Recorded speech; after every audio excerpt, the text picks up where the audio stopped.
Mahdi, a distinguished service professor at Rutgers University. I am also president of the American Iranian Council, AIC. I served also as director of the Center for Middle Eastern Studies for many years at Rutgers. In this video, the first in a series that will be presented to you, I will discuss topics related to my interests in economic development in developing countries, political economy of Iran and the Middle East, and US-Iran relations. I will try to bring this video to you twice a week on Tuesdays and Thursdays in late afternoon or early evening, hopefully around 7 p.m. But the videos will stay in the YouTube on my channel, my YouTube channel, where this particular videos are posted.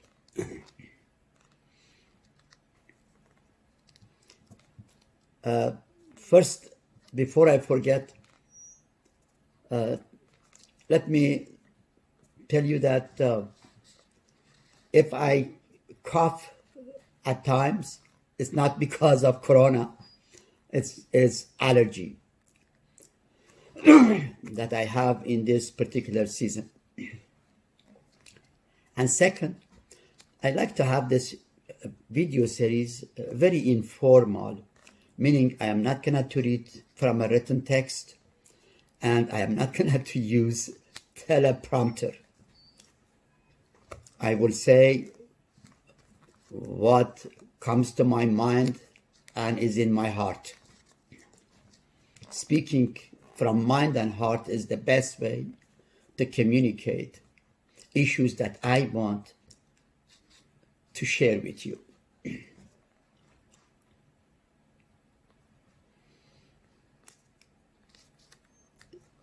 Let me begin this series with a discussion on US-Iran relations.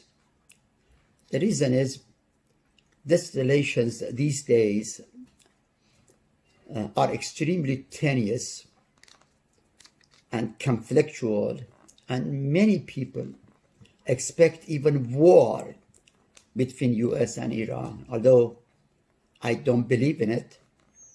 But then again, war is never based on logic, but on stupidity. It could always happen.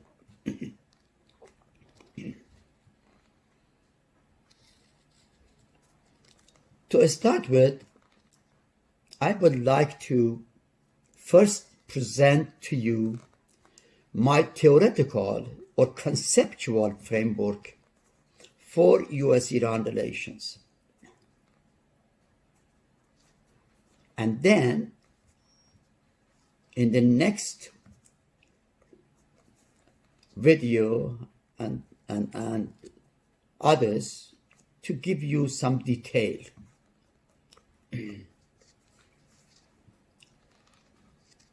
Before I forget, I must also bring to your attention the fact that I have spent 35 years in US-Iran relations, actively trying to mend this relationship. I have been assisted in this with many distinguished American colleagues, senators, ambassadors, secretaries, business executives, professionals, and so on. I am honored to have taken this peace mission as my public service for the world and American community. But let me also tell you that I came to US-Iran relations from an academic perspective, that my involvement in US-Iran relations started with a research project that led to a book published in 1990 called Revolution and Economic Transition, The Iranian Experience. During those days in Iran, even in the war front with Iraq, I was talking to many Iranians, military, non-military, the people in the streets. I became aware of the fact that this relationship is a tough one, that this relationship, as I put it then, is cancerous, and that this cancer can kill at some point.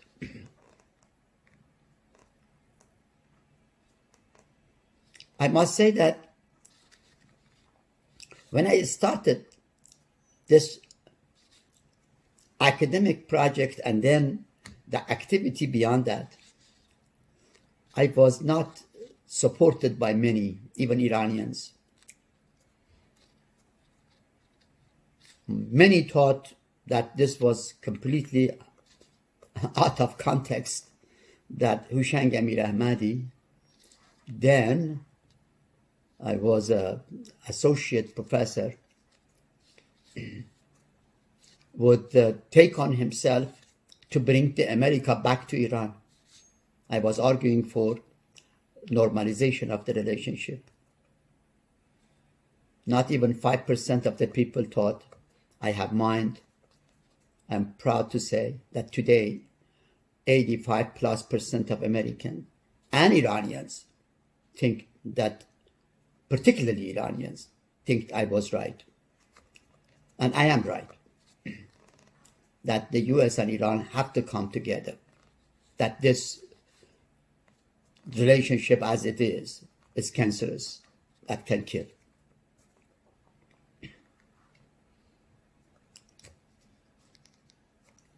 I arrived at this relationship and this activity, as I said, through my academic research. Part of my research, after hearing the people in the streets and so on, focused on what it is that frightens this people, this government, and others for this relationship.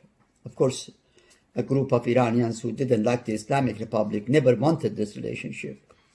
They were against me to begin with. But those who were with the Islamic Republic were also against this activity, both scholarly and policy, that I got myself involved in. Well, the fact is then, back in 1979, 41 years ago, there was a revolution in Iran. That revolution was against the Shah, the dictator, and it was against the US government, who supposedly had Shah to establish dictatorship. And yet, I knew and I could see that, in fact, the Shah's dictatorship was overthrown, not just by the people in the streets, but by President Jimmy Carter, who imposed on him to open up the country on the basis of his human rights policy. The people had a revolution against the United States, and I wanted the United States back in Iran. So that was very strange for many. But I was right then, and I am right now. I'm very proud of that. But beyond that, in getting into this policy between the United States and Iran, as I said, I came to an academic understanding of the United States diplomacy globally, and particularly with developing countries. I started studying that diplomacy for many, many decades before, and I concluded with two theses that I continue to believe, and in fact, they are indeed now my theoretical framework. They are, in my view, are not hypotheses. They are confirmed as theories. One findings that I came across was a very interesting pattern of relationship between the United States and dictatorships in developing countries. Specifically, I came to learn and believe in and theorize that dictators in developing countries that establish diplomatic ties with the United States, those dictators sooner or later are overthrown, they fall. In the beginning, those dictators benefit from relations with the US, but then those dictators under that same relationship are destroyed and they fall. That was my first thesis, that again, that relations between the United States, diplomatic relations between the United States and dictatorships in developing countries, ultimately are detrimental to those dictators. And second thesis, second finding, a second pattern that I discovered was sort of at the other side of that same first thesis. And that is that no country in the world in the last so many decades have ever become democratic in the absence of diplomatic ties with the United States. No country in the developing world has ever become democratic in the absence of diplomatic ties with the United States. And of course, I was very prompt in saying that this does not mean that any dictator that establishes relationship with the United States will become democratic. We know countries like Saudi Arabia and others that have not become democratic, even if they are the US friends and have relationships. What that thesis meant was to say was that diplomatic ties with the United States is a necessary condition for democratization in developing countries, though that particular ties is not a sufficient condition. Necessary, but not sufficient. So these two theses guided me originally as I entered the US-Iran relation, and I sort of increasingly learned that these two theses really are confirmed by history and experience. That dictators fall under relations with the U.S., and that relations with the U.S. is a necessary condition for democratization in dictatorships. With these two theses, I began developing this field of U.S.-Iran relations and started writing extensively originally, and then began practicing.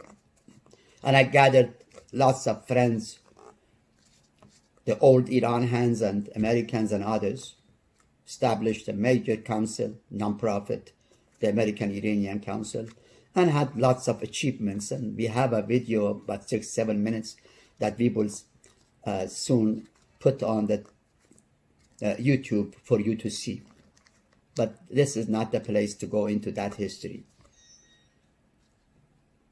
Well, as I was writing and propagating and discussing and talking about these two theses, obviously the Islamic Republic, the leaders of the Republic, were also listening and reading me.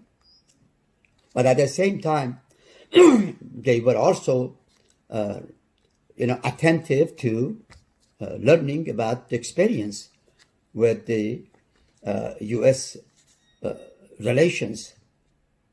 They have also somehow concluded that Professor Amir Ahmadi is right, and that the international experience confirms that, and that is that relationship, diplomatic ties with the United States is dangerous for the Islamic Republic, this new regime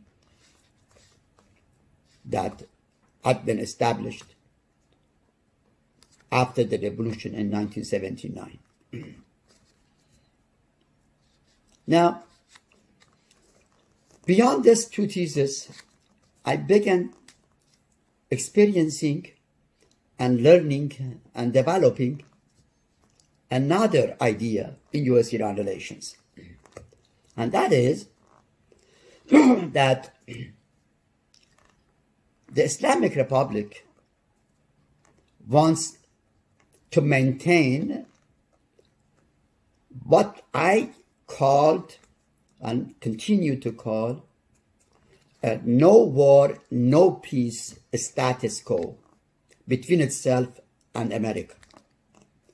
That is, the Islamic Republic neither wanted a war nor peace with the U.S. Before I explain this particular sort of plan of action on the part of the Islamic Republic vis-a-vis the U.S., let me take you back to this revolution in 1979 and tell you about this regime. Back in 1979, Iran had a revolution called Islamic Revolution.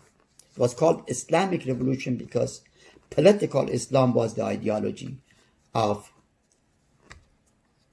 Khomeini, who led that revolution and then established this Islamic Republic of Iran.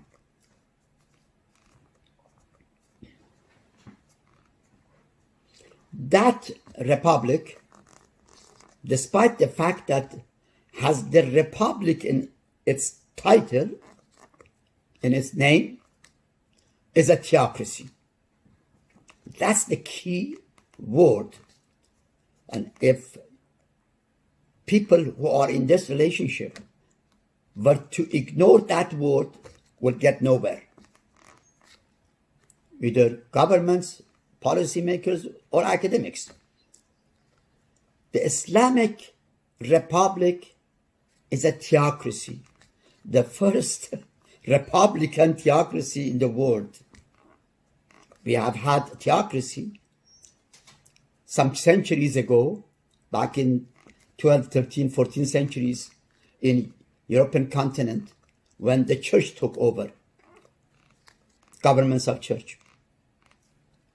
But never a republican theocracy. Even Vatican that maybe consider that theocracy is not Republican. It's just a church theocracy. But what really defines the Islamic Republic is not the Republican side of it, but is the theocratic side of it. And that's the key.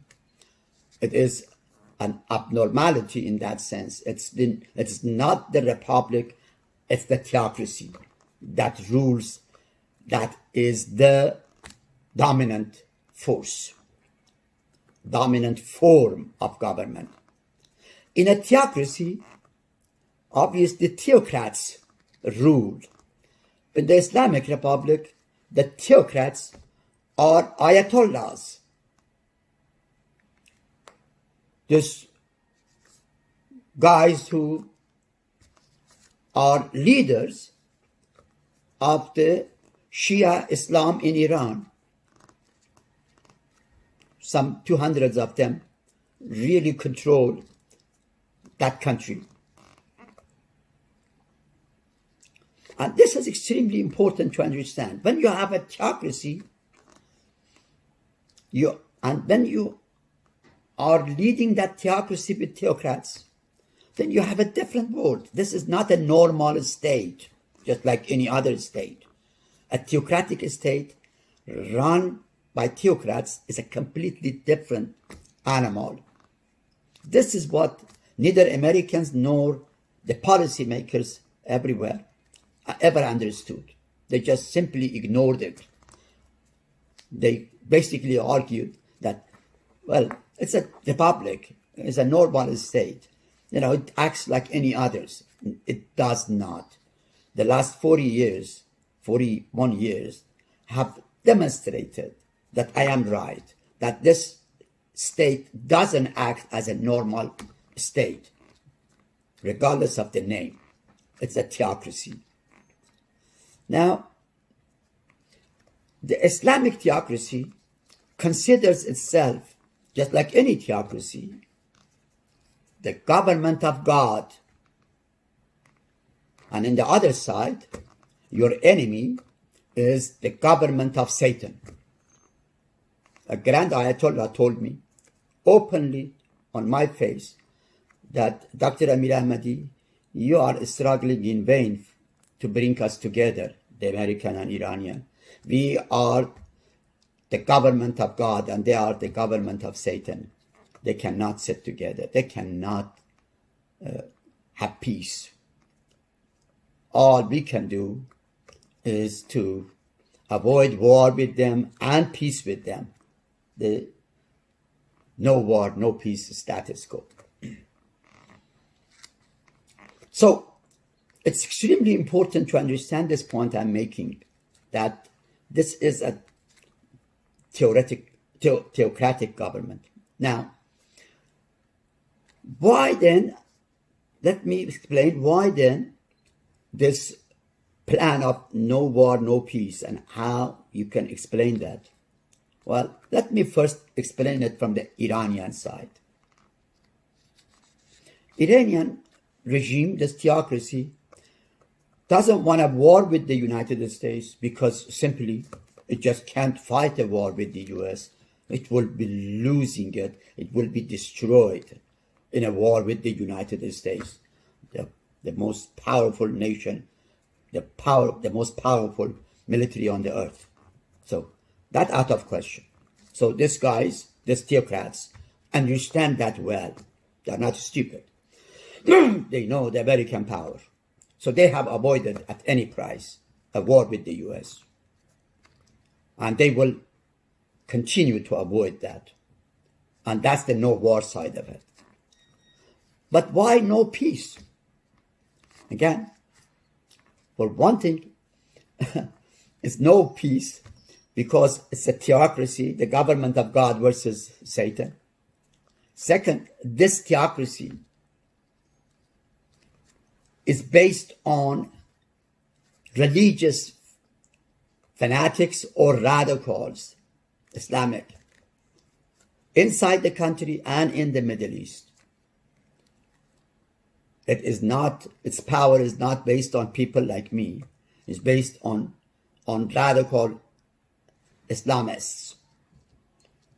And they are anti-American, and they are anti-Israelis, and they are anti-moderate Arab governments. So therefore, the Islamic Republic, the theocrats, understand that any rapprochement with the United States will make them lose this base of support, this Hezbollah, this radical Muslims.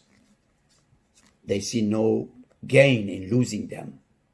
All they see is loss. That's the second issue. Third, as I said, they have been listening to my hypotheses, then theories about relations between the United States and dictators in developing countries. And they had also seen it by themselves, that countries like Iran, governments like Iran that makes diplomatic ties with the United States, they are overthrown, those regimes. And that these governments, sooner or later, become democratic. So, and there are many other reasons that I don't want to take your time to go, but these reasons are enough, as far as I'm concerned, to tell you why Iran doesn't want a war or peace, wanted to settle with the no war, no peace status quo. Now go back to the American side. It's funny that Americans and its allies like Israel, Saudi Arabia, or even certain European countries have also accepted as given this no war, no peace status quo between themselves and Iran, this regime.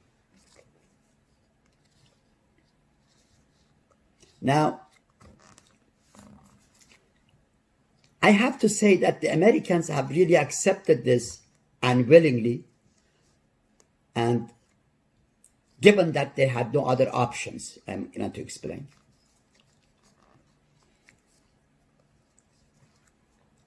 Americans never wanted war with the Islamic Republic either. You ask me why? I think it's a very complicated situation. Iran is a very complicated country. It's huge, 80-some million, a huge geography, complicated, an old history, a culture that is very nationalistic, and the rest of it. But I really honestly don't know why Americans don't want to fight the US. The Americans don't want to fight Iran.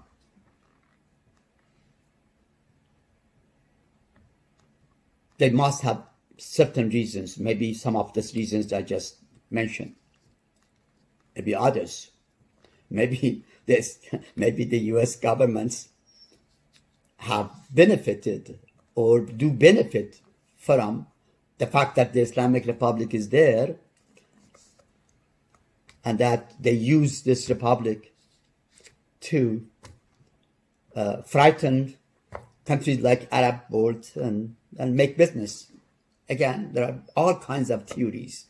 That is, the Islamic Republic actually does serve American interests. I don't buy that, but let me tell you a story about this, why America doesn't want to fight Iran. One day, I was sitting with a 4-star American general, and he told me,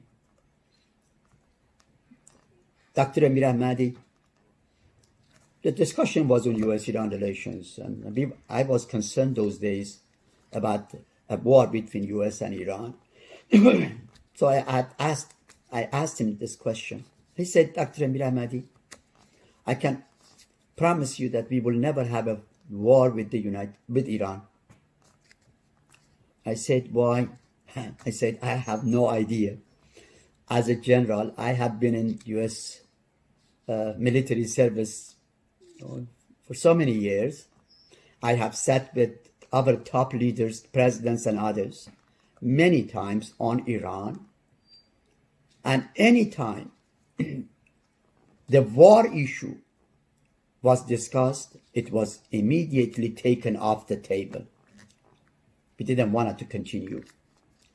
On the table always was left either regime change a few times, but largely regime behavior change.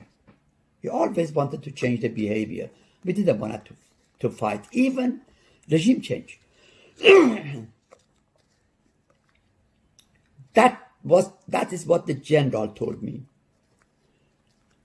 Some years later, not actually years, months later, I had a meeting with Secretary George Shultz.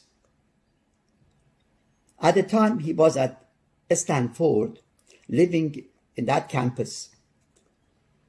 He invited me to his house for a lunch.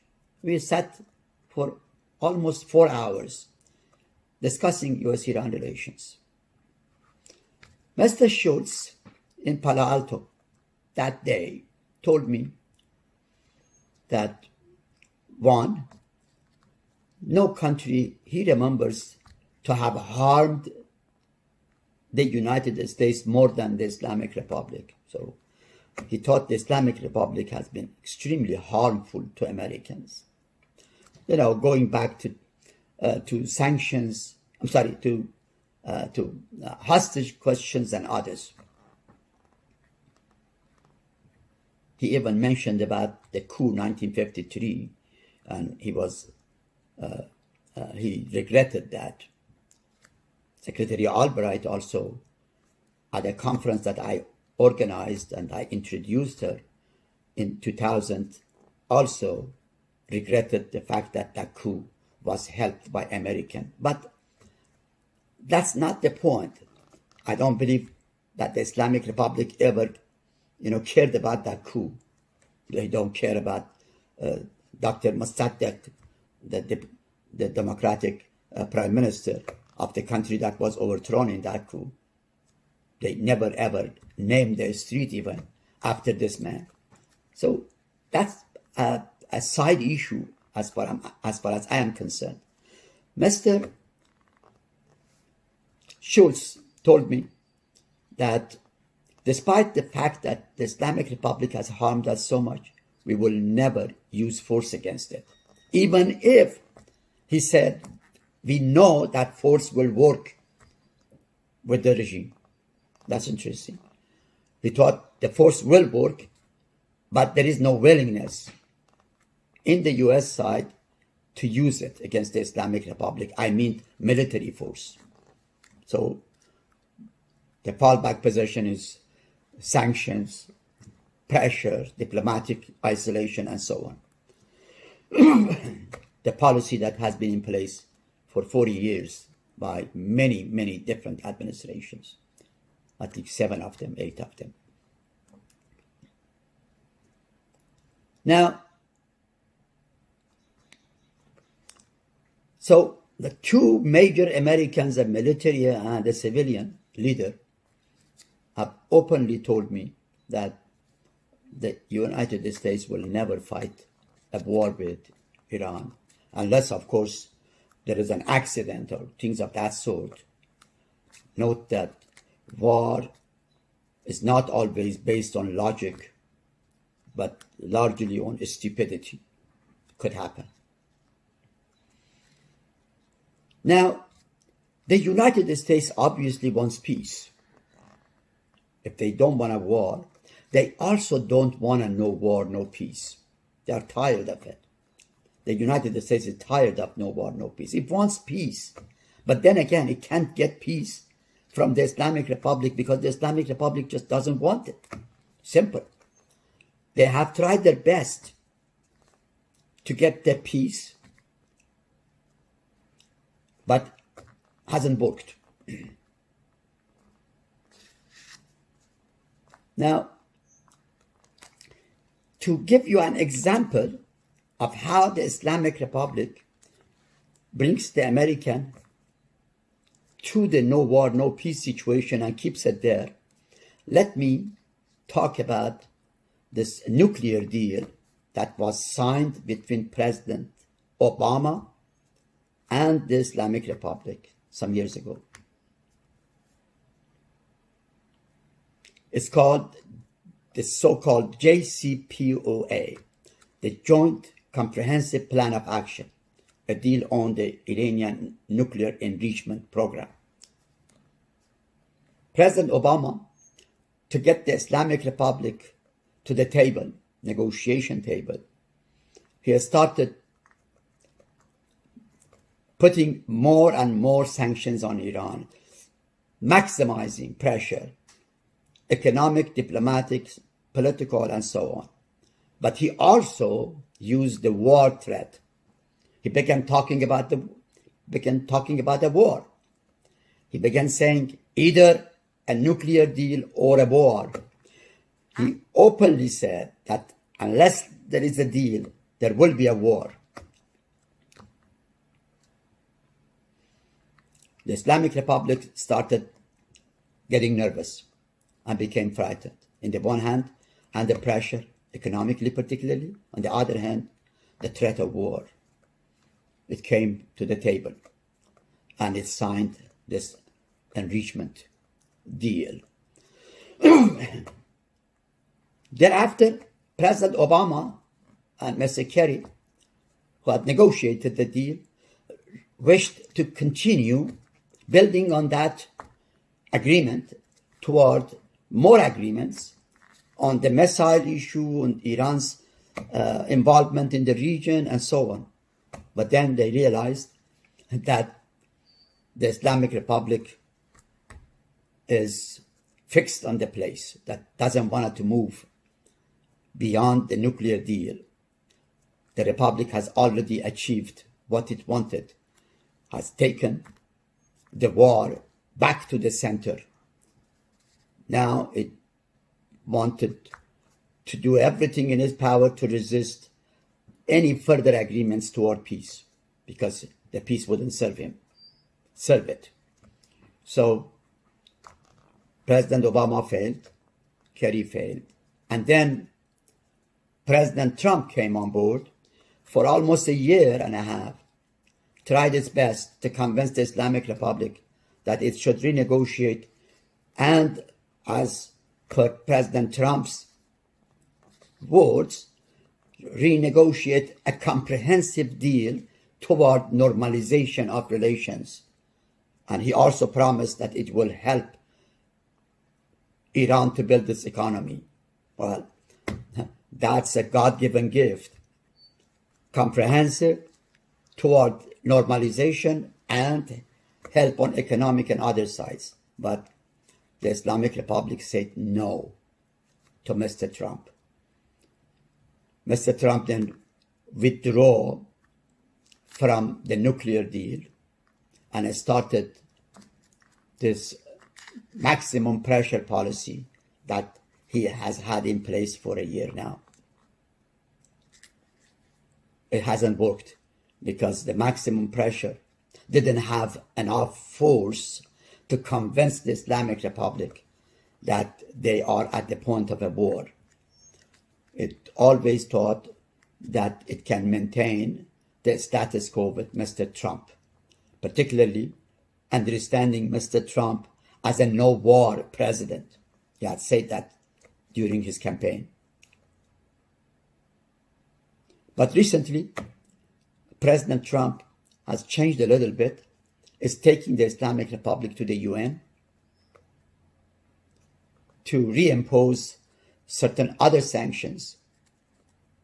And that will bring the United States and Iran closer to a war.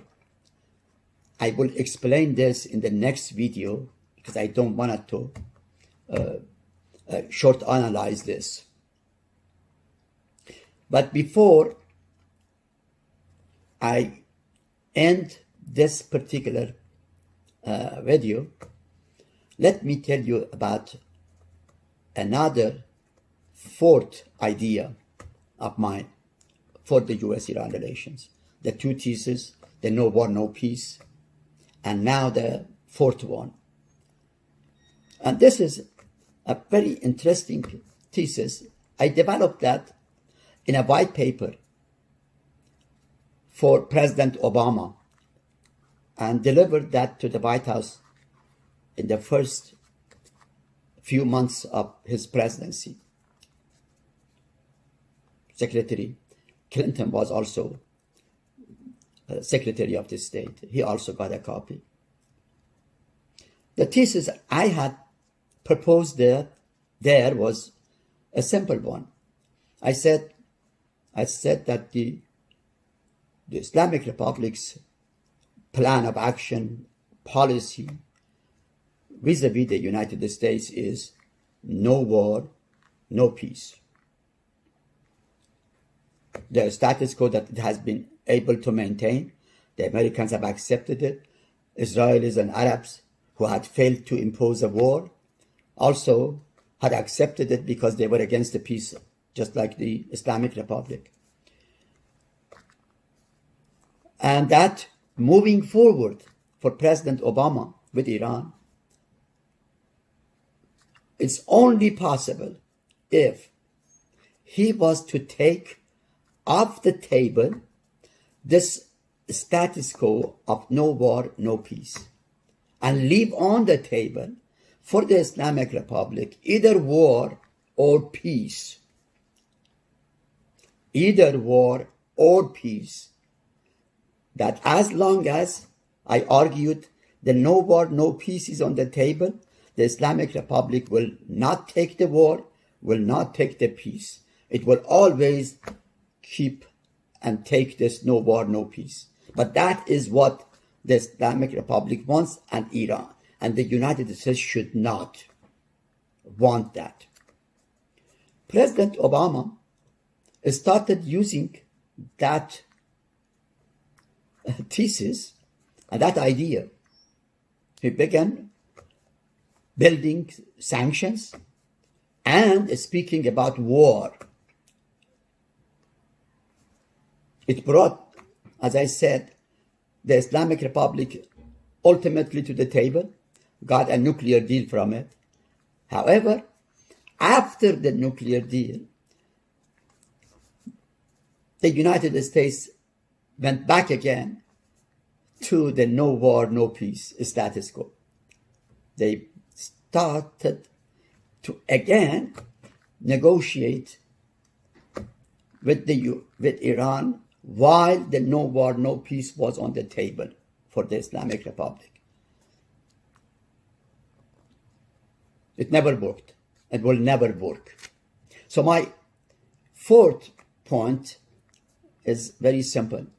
As long as this status quo of no war, no peace is on the table for the Islamic Republic to take, it will not take any other options.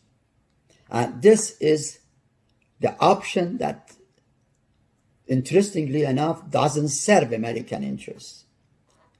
Doesn't serve American interests. And I'm surprised why America doesn't take it off the table permanently. President Obama took it for a short period. After he gained what he wanted, he put it back on the table again.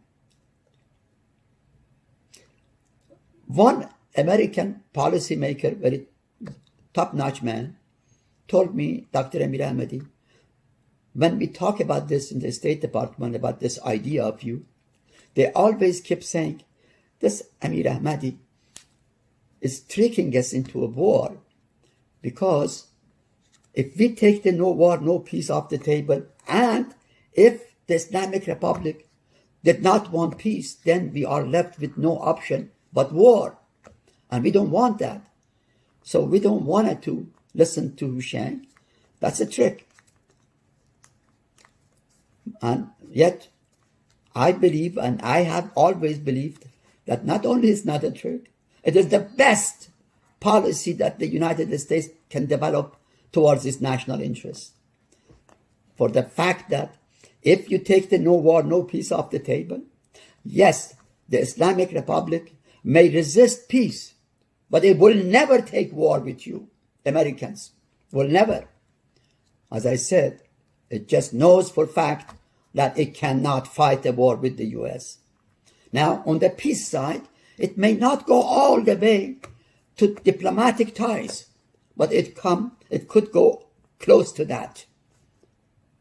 It may even be imposed a diplomatic ties if that no war, no peace is on the table and the war issue is seriously kept on the table. That the Islamic Republic understands that that is serious. I will discuss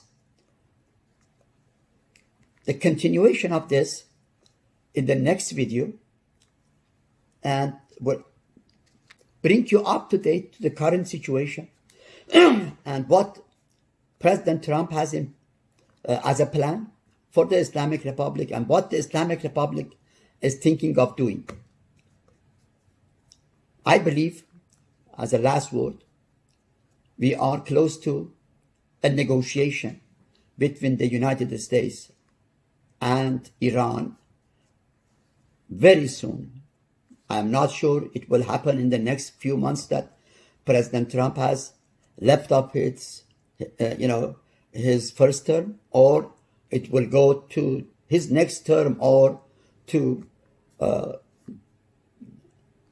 Joe Biden's administration. That's something we can discuss later on. But my prediction is that within a year, perhaps a year, less or more, a little bit more or little, Iran and the US will again be on the negotiation table. That's good news. But then again, it all depends on how the United States will move that negotiation forward. My concern is that they will be falling back on that no war, no peace position again. I hope not.